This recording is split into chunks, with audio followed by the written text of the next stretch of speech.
Puri ng Diyos mga kapatid at last time ang ating pinag-aaralan ay mga pangyayari sa likod ng pagkatapos ng tinatawag na pag-agaw. So siguro bibigyan ko lang kayo ng background kung ano ang sinasad ng kasulatan sa 1 Corinthians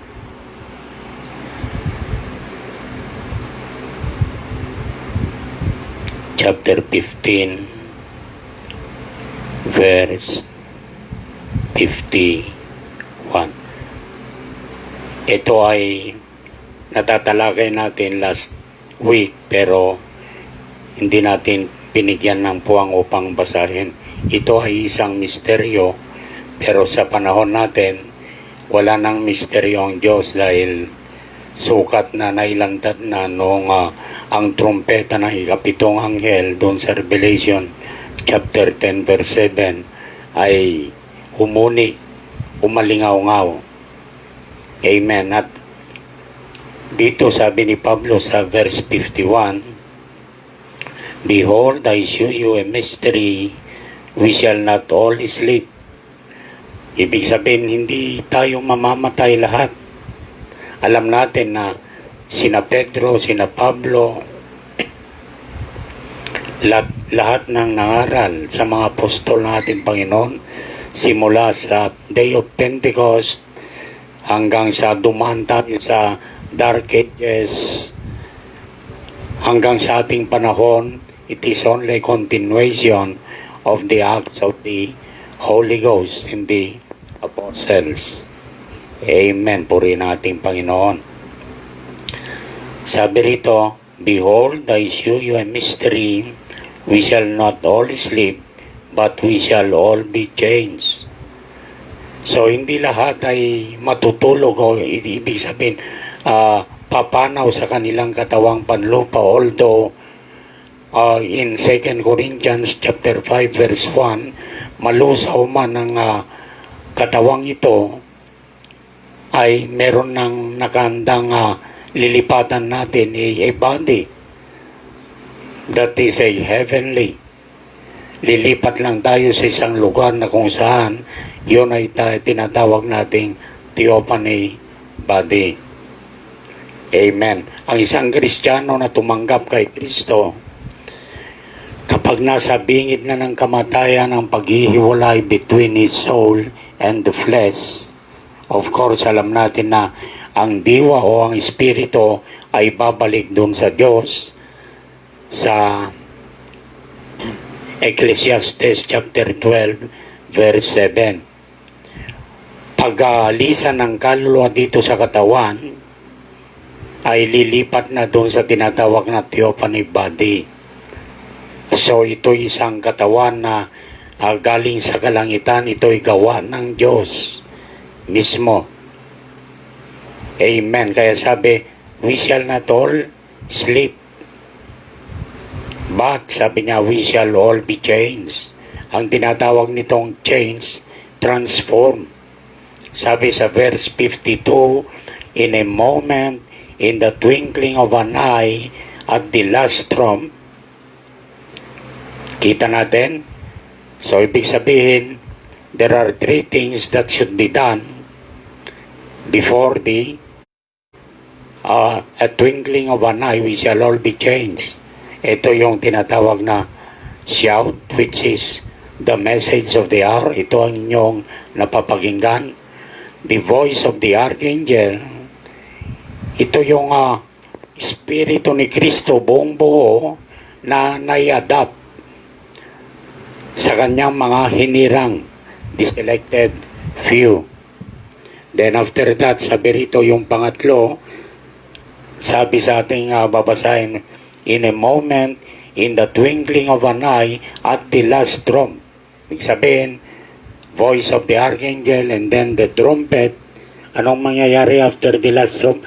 For the trumpet shall sound and the dead shall be raised incorruptible and we shall all be changed. Amen. For this corruptible must put on incorruption and this mortal must put on immortality. So, ibig sabihin yung pagkapanganak kasi natin ay tayo isang makasalanan according to Psalm chapter 51 verse 5. Sabi ni David, "Behold, I was shapen in iniquity, and my mother conceived me in sin." Bakit naman nasabi ni Haring David yan, Pastor? Sa anong basis? Si David, amen, napakarami ang kanyang napangasawa. There are almost 700 wives, concubines.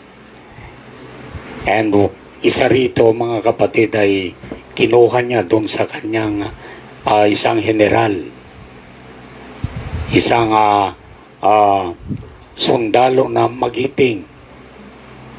Dahil supposed to be ang mga hari ay kasama doon sa pakikipagyera, pero minabuti ni Haring David na si Joab ang kanyang pinapunta at siya ay nagpahinga panandalian. Pero habang nandun siya sa balkonahe, mga kapatid, doon sa balkonahe, natatanaw niya ang kanyang paligid, at doon sa kanyang pagtanaw, meron siyang nakitang naliligong talagang walang damit, isang napakagandang babae.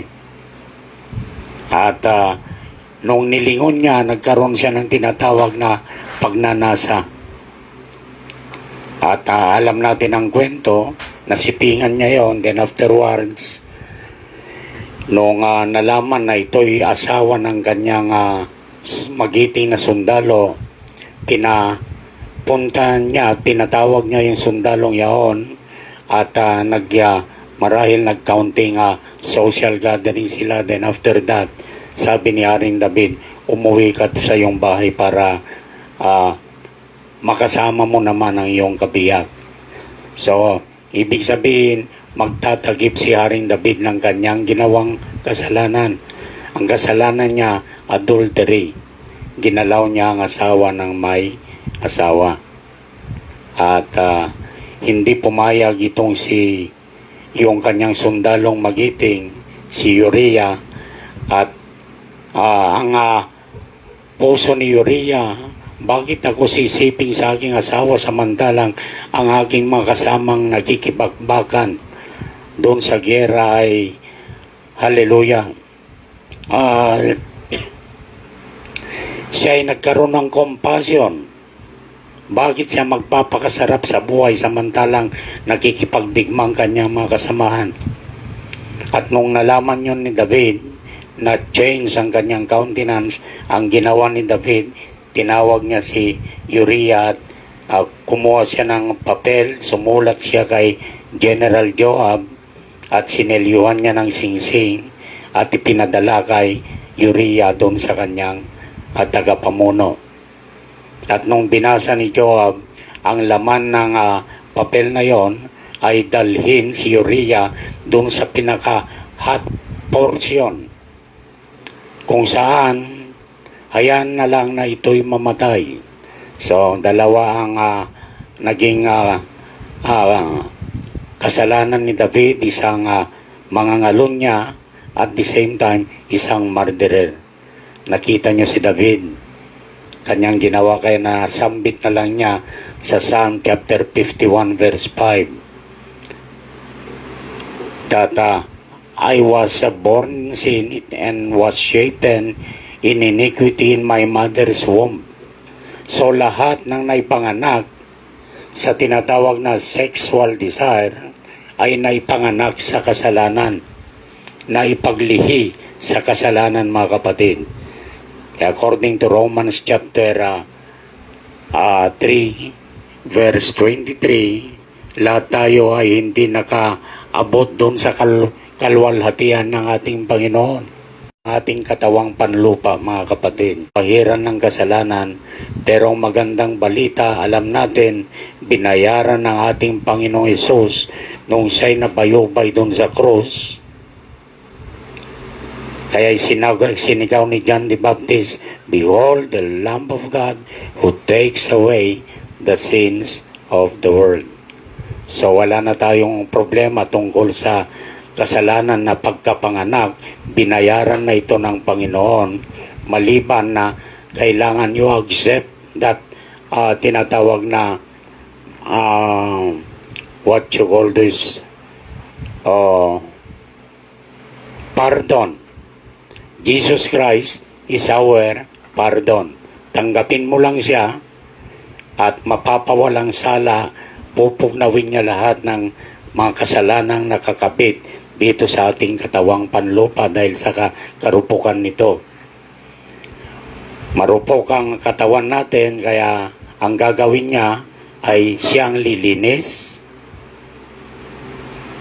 And then, pagka malinis ka na, kapatid ko, ay dadampihan ka ng tinatawag na Espiritu. The fullness of the Spirit of Christ shall dwell in you, shall dwell in me, shall dwell sa lahat ng mga maniniwala sa ating Panginoon. Marahil sasabihin nyo, Pastor, ilan ba talagang Diyos? Kung si Kristo'y nasa iyo, si Kristo'y nasa akin, dalawa na ang Diyos. So ito ay pangkaisipang pangtao. Sa karnal na kaisipan, mga kapatid, itong kanilang kaisipan. But if you are living in the Spirit, God is a Spirit, God is eternal without beginning and without end. God is omnipresent, maski sang banda ay naroon. God is omniscient, alam niya lahat ng mga nangyayari dito sa teknolohiya, exploring what best could meant to be done para mahusay ang tinatawag na mundo nating kinagagalawan. Dahil ang problema ng mundo is the climate change. At yan din ang vision ni US-elect President Joe Biden kapag ito'y uupo. Dahil siyang nangangampanya tungkol sa preservation of the climate change para mapigilan ang pagkagunaw ng yelo doon sa tinatawag na mga icebergs na malalaki, mountains. Dahil kapag nangyari ito, ay tataas ang water level ng dagat, maraming isla ang malulubog, mga kapatid. So yan ang kanyang pananaw.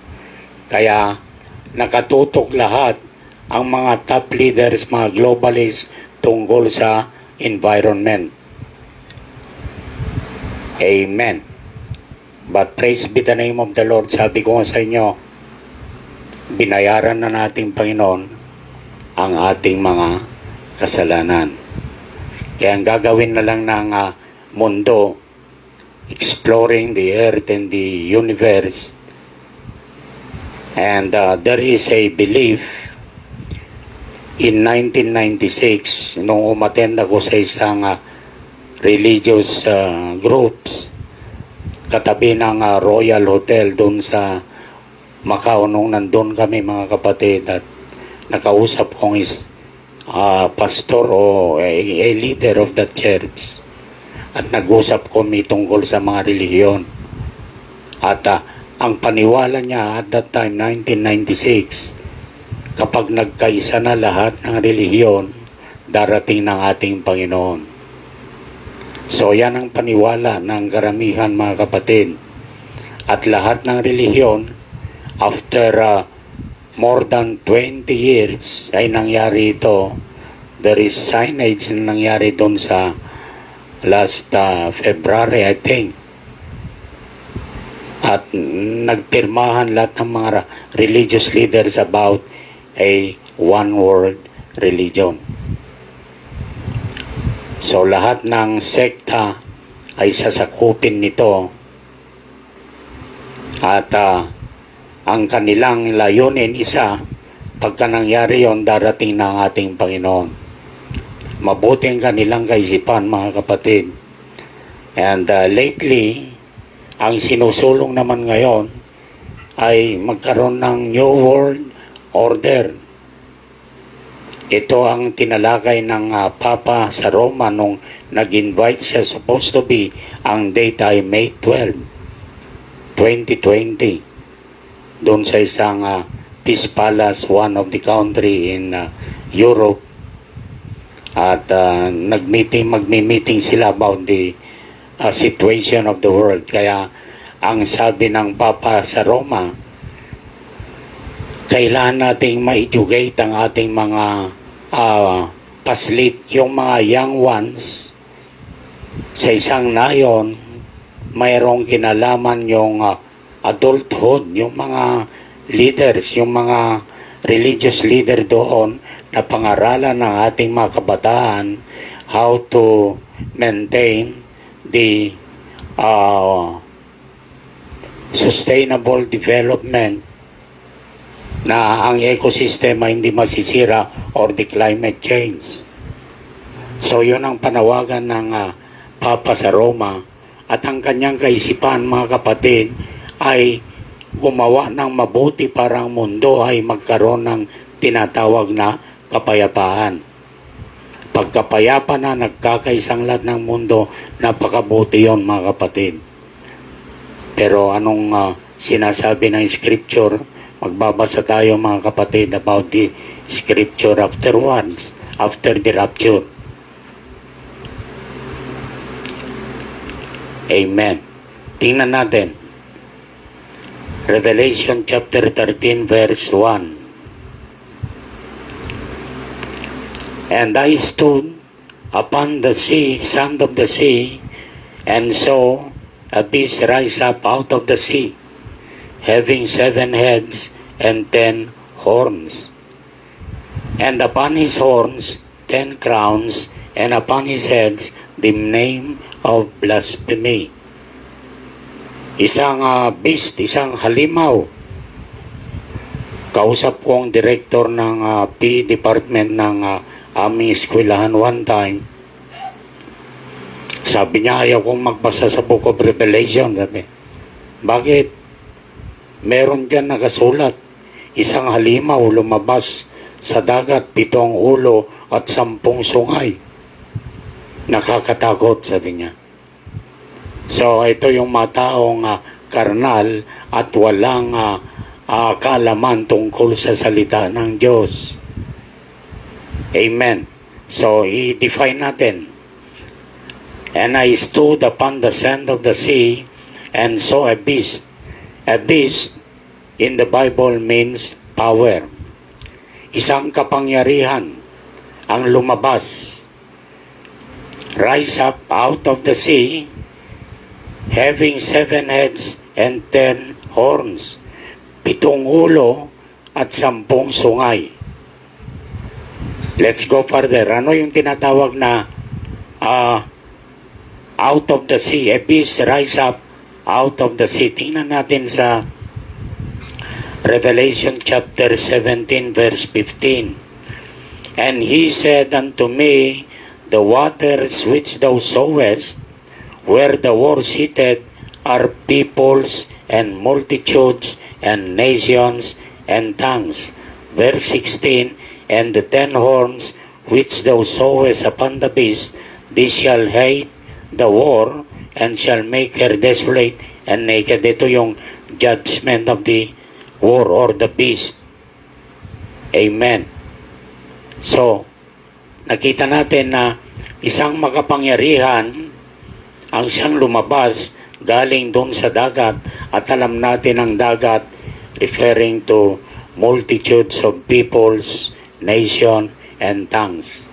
Ang pinakamalaking population ng religious sect ngayon ay ang Roman Catholic Church. Ang bumubuo, nangunguna sa paggawa ng isang relihiyon pangmundo or one world religion ay ang Roman Catholic Church. At ngayon, gusto nilang magkaroon ng one world government. Kaya nagkakaroon ng pandemic. This is the works of Satan para ang deception ay lalong lalagas to create fear into the hearts of the unsealed by the Holy Ghost. At dahil masusumpungan nila ang takot sa kanilang mga puso at ang gusto naman ng kapangyarihan na ito ay magkaroon ng tinatawag na one world government, isa magiging presidente sa buong mundo. Kaya ang Pilipinas parang barangay na lang ang tingin natin dito or somewhere na i-regionalize. Kaya meron tayong tinatawag na Southeast Asian nation. Amen. And then, rise up out of the sea in that one world government. Kaya nga, ang pinupustro ngayon yung one world currency. Magkakaroon na tayo na cashless society. Pagka nakain na lahat doon sa programa, doon sa internet, madali na lang i-unite as one yan, mga kapatid. Kung hindi ka susunod, yung bangko mo, doon sa yung perang ipinangko mo, kayang burahin yun. Wala kang magagawa. Purihin natin Panginoon. Amen. Kaya nga, ang gusto nila, magkaisa tayong lahat para magkaroon ng kapayapaan. Magkaroon ng tinatawag na pag-iibigan. Magandang kanilang mga tema. But the scripture said, there is a great deception. Binasa natin sa mga nakarama linggo about 2 Thessalonians chapter 2, verse 2, 3, 4, pagdating sa 11, because of the hardness of their hearts, God shall send them strong delusion that they should believe a lie. Amen. Nakala mo ay naglilingkod ka sa totoong Diyos ang totoo, si Satanas na inyong mga pinaglilingkuran. There is only one that can stand in the whole earth. Lilipas ang langit, lilipas ang lupa, but His word shall remain the same. Heavens and earth shall pass away, but my word shall not pass away. Kaya, if the word of life, if the word of God ay nananahan na sa inyong puso, happy are ye. Itong panahon na tinatawag na golden age, mga kapatid. Pero ang nakakatakot, yung wala pang Kristo sa kanilang mabuhay, you cannot control what will happen on the morrow. Wala pa yung big earthquakes na hinihintay ng mga siyensya. Floods pa lang yan, at pandemic, ASF, lahat samot-sari, SARS, ang dami. Kung yung big one shall come, which is earthquake, oh hallelujah. Anyway, this is wrath of Satan pa lang ito. Don't fear. Ang Panginoon naman ay nagbi-build up sa ating mga puso na huwag matakot sa ginagawa ng kaaway sa panahong ito. Huwag katakutan. If the Satan is creating fear in your hearts, God is also giving us courage, divine love sa ating mga puso, mga kapatid. Amen. Tingnan natin. 7 heads and 10 horns, and upon his horns 10 crowns, and upon his heads the name of blasphemy. Amen. Verse 2. And the beast which I saw was likened unto a leopard, and his feet were as the feet of a bear, and his mouth as the mouth of a lion. And the dragon gave him his power, and his seat, and great authority. Ang dragon dito, mga kapatid, we are under the Roman Empire. Amen. Yung napanaginipan ni Hari Nebuchadnezzar sa Babylonian Empire sa panahon ni Daniel, around 550 more or less BC, there are only 4 world powers. that would be in earth. One is the Babylonian Empire. Second, the Medo-Persia. Third is Greek Empire. And then, last, the Roman Empire. Hanggang ngayon, ay nasa ruling tayo ng Roman Empire. Amen. Kaya nga, sabi ng mensahe, huwag katakutan ng komunista. Kasi panahon ng Nazi, panahon ng mapasista, nilamon ng komunista lahat nito. Ang communism ang lumakas even in the Philippines. Pero according to the prophet, huwag kayong matakot sa communism. Ang katakutan nyo ang Romanism. Alam nyo ba ang komunista dito sa Pilipinas? Karamihan dito mga according to what are ang nakikita natin at naipapahayag sa mga balita ay mga Roman Catholic priest. Karamihan, mga kapatid. They are the supporters, just like in the days of Hitler, sinupo-suportahan siya ng Roman priest, mga Jesuits. Sila yung tinatawag na counselor. Sila yung advisor kay Hitler, kaya malakas ang loob ni Hitler tsaka ni Mussolini of Italy. Pero nung tila baga matatalo na ang Nazi, kaibigan din pala nila ang Americans at ang Russians. Kaya nawala ang Nazi. So, until now, ang ginagawa ng halimaw is to divide and conquer. Ang gobyerno natin ay it remains divided because of the beast. Ang kanyang palatuntunan, divide and conquer. Hahatiin kanya muna, then underdog ka both you. Mapa-NPA ka man, mapa-komunista, Democrat Party, you're under his wings. Kaya wala tayong magagawa. Nagpapalit ang presidente ng Amerika, pero ang Papa sa Roma walang palitan. Amen. Kung sinong gusto niya nga maging presidente, kayang gawin ng Vatican yan, mga kapatid. Dahil nasa kanyang lahat ng puwersa. He has the United Nations. He has the world religious sects under his wings. Lahat ng ekonomiya nasa kanya, mga kapatid. Ang kulang na lang ay ang pangalawang pinakamayaman ay ang mga Hudyo. Kaya after the rapture or before the rapture, pero magra-rapture niya, makikipagniig dito sa tinatawag na mga Hudyo. Magkakaroon sila ng tinatawag na 7 days what you call this compact signage para magkaisa, mga kapatid.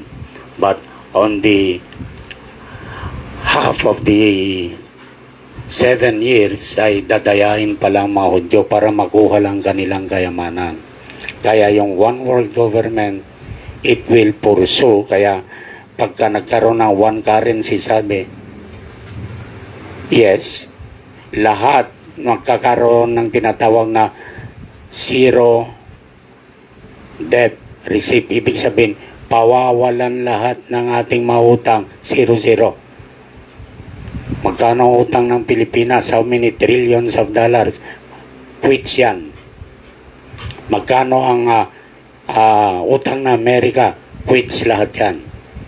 Pero ang katapat ay kailangan magpasakop tayo sa kanya at magbibigay ng bawat individual ng kanilang mga kabuhayan.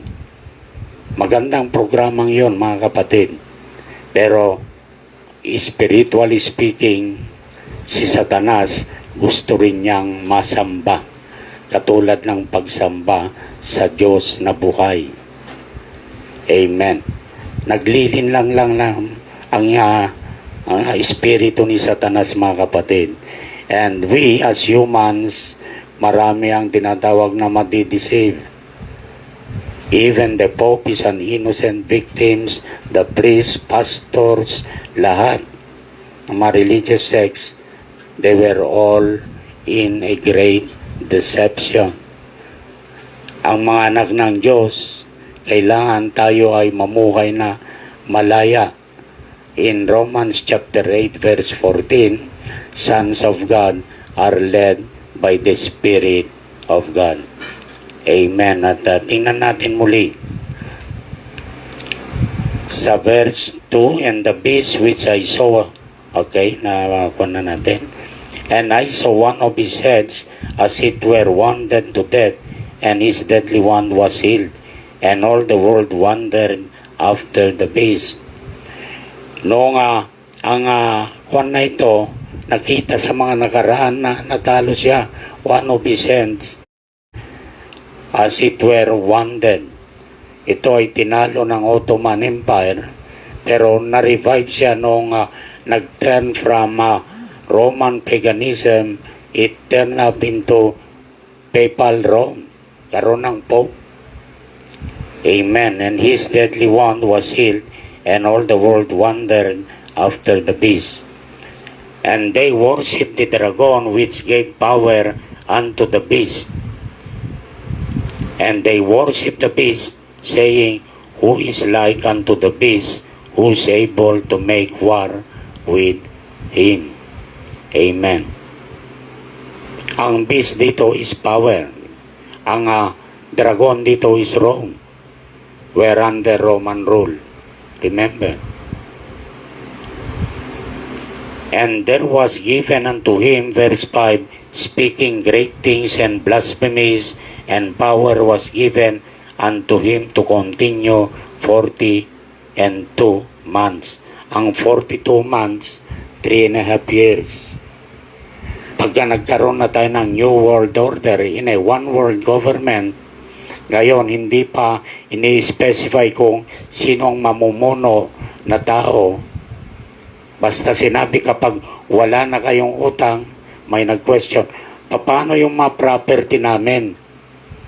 Bibigyan nyo kami ng pera, bibigyan nyo kami ng pangkabuhayan, malaking halaga.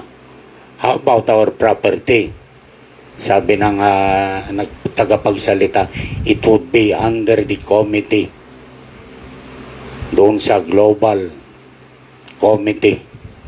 Hindi pa pwedeng sabihin kung sinong tao ang itataas, pero ang Biblia siya nagsasabi, hallelujah, and power was given unto him 42 months. Kapag itinaas ang taong ito, at sinong taong ito? It's the Pope, the office of the Pope. Sabi ko nga sa inyo kanina, ang Papa, magandang kanyang hangarin, ang kanyang puso, ang kanyang paglilingkod sa Diyos, his sincerity, even ang mga nuns ay hindi pumunta sa kumbento upang magpakasama. Ang mga pari, pumapasok sila na makatulong for good things. Pero there is only one reference base natin. It is the Word of God. Anong sinasabi ng salita ng Diyos? Kung hindi na ito nakalinya sa salita ng Diyos, there is a great deception of the enemy. Ibig sabihin, si Satanas ay nag-aangkin na he is indwelling in that light, na siya ay anghel ng kaliwanagan. Sa verse 6, and he opened his mouth in blasphemy against God. Oh, hallelujah, itong nakakatakot. Blasphemy against God.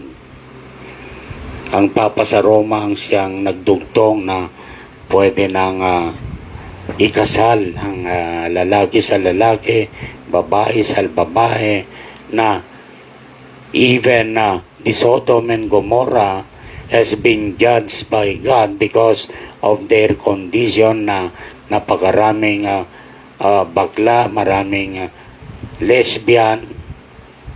Amen. Kaya hinusgan ng Diyos ang siyudad ng Sodom and Gomorrah. To blaspheme his name and his tabernacle and them that dwell in heaven. And it was given unto him to make war with the saints and to overcome them, and power was given him over all kindreds and tongues and nation. Magkakaroon siya ng kapangyarihan, mga kapatid. Sa verse 7, he will make war with the saints and to overcome them. Amen. Kaya nga paglantad ng kapangyarihan na ito, even the Pope itself, nabasa niya doon sa Message of the Hour, na ang nakalagay doon yung mga remnants na hindi nakasama doon sa paggagaw, doon sa twinkling of an eye, we shall all be changed. Sasalubungin natin ang ating Panginoon sa mga alapahap. Sabi niya, you shall be hunted down like dogs. Para kayong asong luso, ulol na papatayin, hahantingin kayo. Sabi niya, wait for me. Mga kapatid, the saints that they shall kill are the foolish virgin. Sila yung mga nagkulang ng langis, pero ang mga wise virgin, before the beast must reign for 3.5 years, magkakaroon na ng rapture. Mawawala na tayo dito sa ibabaw ng lupa for 3.5 years. And for that 3.5 years, hihintayin lang natin even the judgment of this beast shall be done if you read Revelation chapter 17. Verse 8. And all that dwell upon the earth shall worship him whose names are not written in the book of life of the Lamb slain before the foundation of the world. Sa lahat ng mga unpredestined, mga hindi tumanggap sa ating Panginoon Jesucristo, they shall worship the beast. Amen. 9. If any man have an ear, let him hear. 10. He that leadeth into captivity shall go into captivity. He that killeth with the sword must be killed with the sword. Here is the patience and the faith of the saints. Verse 11, ito naman. And beheld another beast coming up out of the earth. Isang kapangyarihan na galing naman sa lupa, and he had 2 horns like a lamb, and he spake as a dragon. Isa namang kapangyarihan na kaiba doon sa first beast ang inilantad dito sa lupa. And what is that power? It is the power of the United States of America. Nagumpisa siya doon sa 13 colonial states. Kaya nandun siya sa Revelation chapter 13. Nagumpisa siya bilang ecclesiastical and political power na itatag ang Amerika bilang Protestant Church.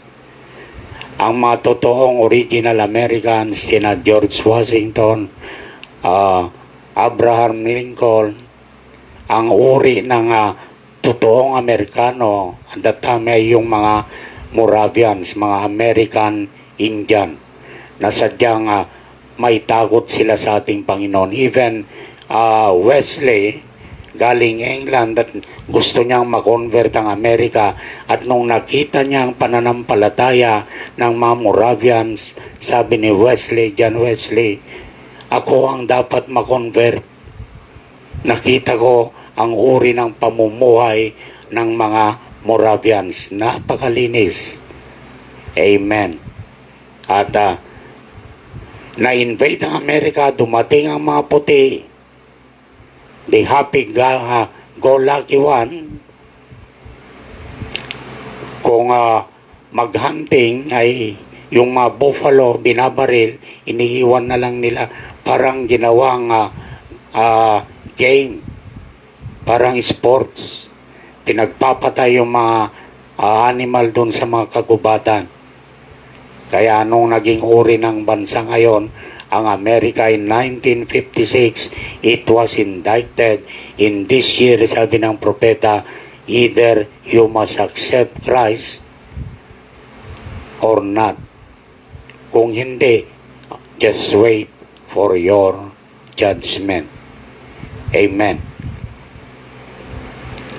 And he spake as a dragon and exercised all the power of the first beast before him, and caused the earth and them which dwell therein to worship the first beast, whose deadly wound was healed. Amen. So merong nito, we have the beast, which is the Rome, the Vatican. We have the image of the beast, the World Council of Churches.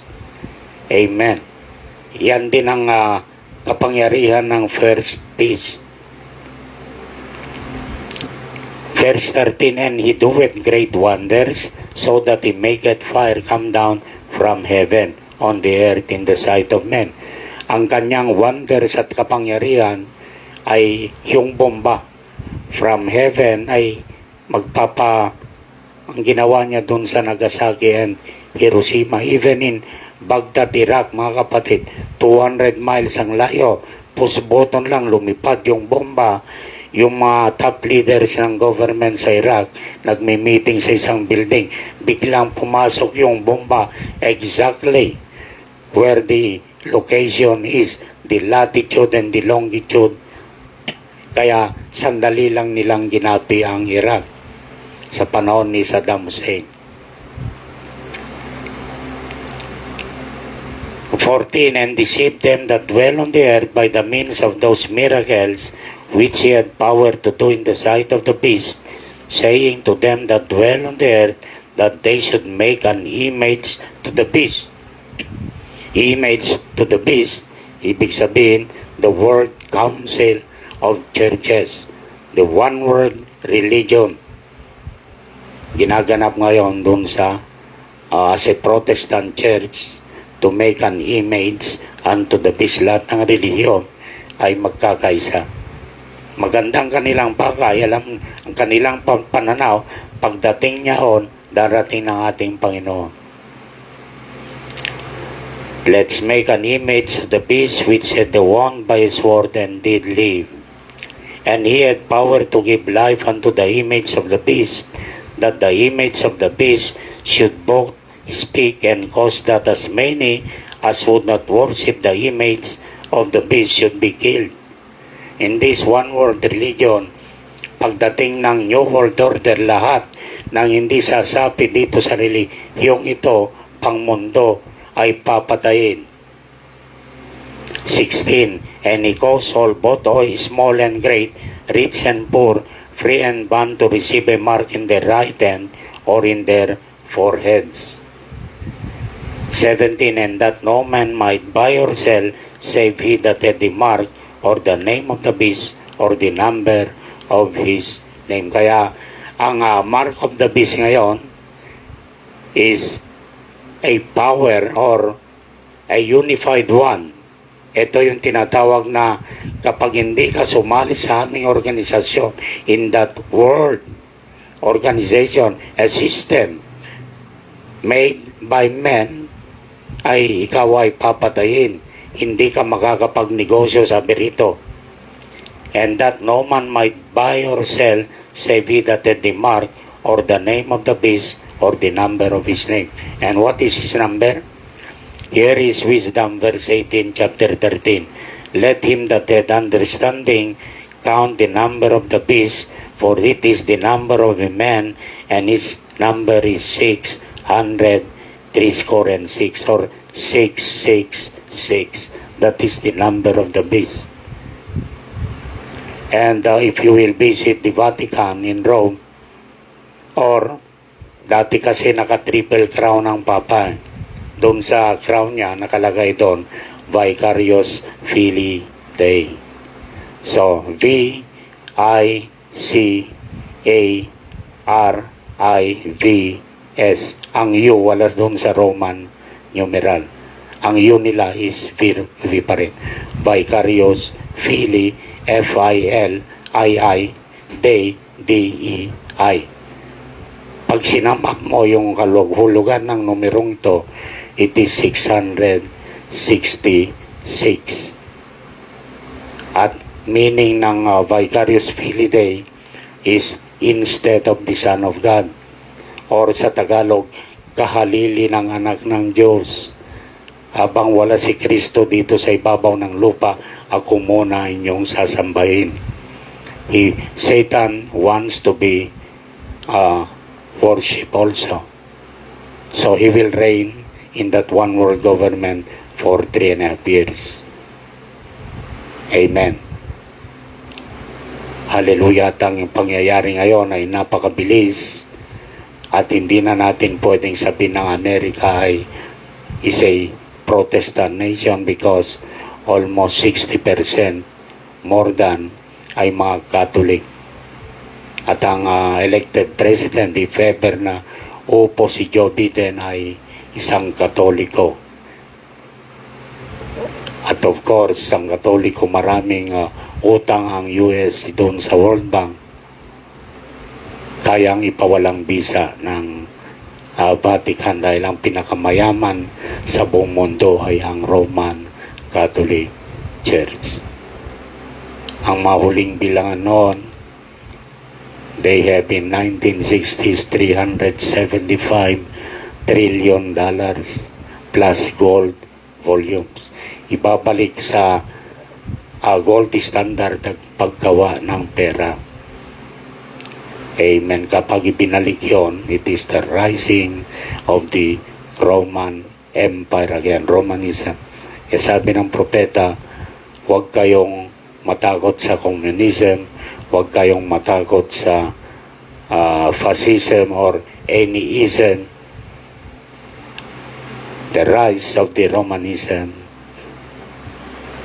even China, even Russia ay magpapasakop nito dahil ang 10 horns doon sa head ng power na ito, kapangyarihan, ay parte ng Eastern Europe. Ito yung pangunguna ng Russian Federation. And the 7 heads, 7 Western nations, or the beast is sitting on 7 hills. Doon sa Revelation chapter 17, ang war na ito, yung babae o isang iglesia na patotot ay nandun siya tinatawag na siya ay he must be the 8th city, pang-8 syudad, pero since he's under in the 7th, a city within a city is Vatican City, mga kapatid. Yung judgment niya nandun sa chapter 17 ng Book of Revelation. Tatalakayin din natin yan. So yung Revelation chapter 4, hindi ko pa masyadong ginalaw dahil kung anong nangyayari ngayon, yun ang ating pipintan ngayon according to the Word of God. Amen. Chichagin ko sa inyo, marami ang madi-deceive. Amen. Kaya hanggat maaari, mga kapatid, tanggapin nyo ang ating Panginoong Jesucristo habang hindi pa huli ang lahat ng bagay. Kapag tumindi ng ating Panginoon at isasara na ang biyaya ng Diyos dito sa Pilipinas, sa lahat ng Gentile nations, even when you cry out with blood, maglumuha man kayo ng dugo sa inyong mga mata, ay wala ng bisa because when grace is already closed, the wrath of God or the judgment ay parating, mga kapatid. Kaya come, accept the Lord Jesus Christ as your personal Savior. Yun pa rin ang aking panawagan, mga kapatid. Magkakalayo man tayo, ay ang salita ng Diyos is everywhere. Ang salita ng Diyos ay ang pinakamakapangyarihan sa lahat. Hebrew chapter 4 verse 12. Habang naririnig nyo ito, mga kapatid, ay nagkakaroon kayo ng pananampalataya, magkakaroon kayo ng tapang. And if you live in the Spirit, hallelujah, you must die in your flesh to live in the Spirit. Paano, Pastor? The things of the world pertaining your body or your flesh, kailangang mamatay. Mamatay ka sa lahat ng mga bagay dito sa mundong ito. Anong ibig sabihin? Mamatay ka sa kalayaan lahat. Love not the world, sabi ng ating Panginoon. If you love the world or the cosmos system, the love of God is not even in you. Kaya ang isuot natin ay ang pag-ibig ng Diyos. Nag-aanyaya ang ating Panginoon, mga kapatid. Amen. There is power in the name of Jesus. So next time, pag-aralan naman natin Revelation chapter 17. Amen. While still the grace is open, I come, we shall redeem the time, embrace the Lord, and accept Him, and the Lord shall bless you and shall give you eternal life. Amen.